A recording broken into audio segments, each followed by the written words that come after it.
All right, we're going to talk about escaping the headlock from the ground. So if I'm in this position on the ground and she gets her arm around my neck and locks her hands, this is the headlock. Now, how do we get here? Well, let's stand up. I'll show you a common way this happens.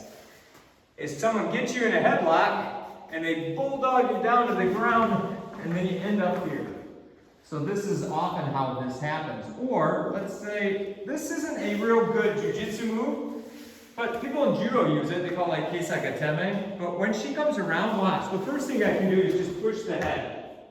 Let's do that real slow. I used to do that all the time to people until they wise up a little bit. So I push the head and knock them off balance.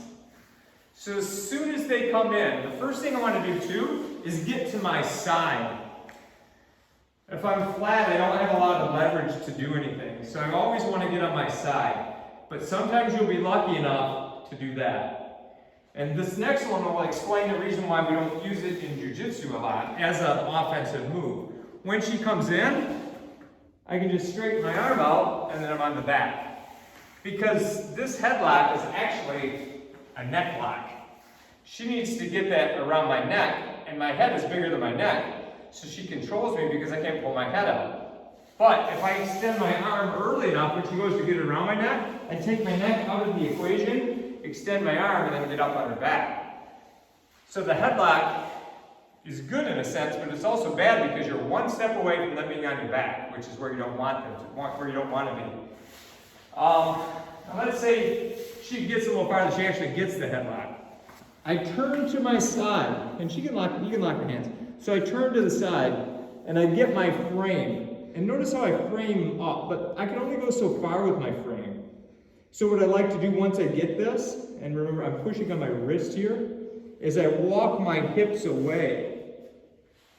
And then I kick over. Now if she lets go like that, I do a scoop, I control the arm, and I lock the feet. I like to put the bottom foot over the top, and then I don't squeeze so much, I just extend my legs and she'll tap out. You could make someone go unconscious with that.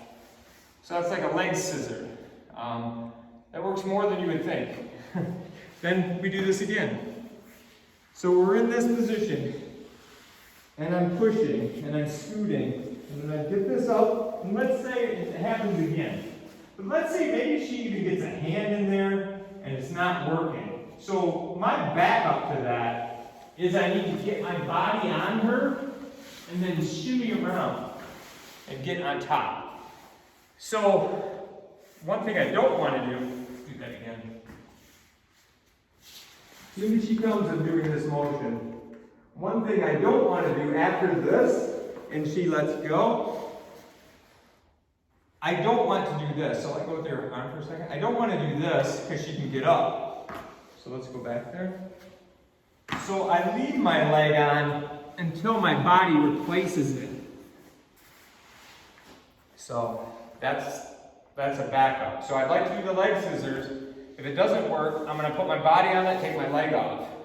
And then there's another scenario. Sometimes she'll keep holding that head. Like I'm doing everything right, and I do this, but she falls but keeps the head. So I get myself to a comfortable position, step over, and go here.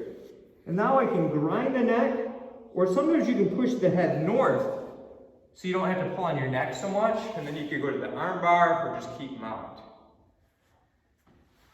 So, it's not always that easy, and there's other answers, and there's more headlocks from that position, and more ways that make it more difficult to get out of that.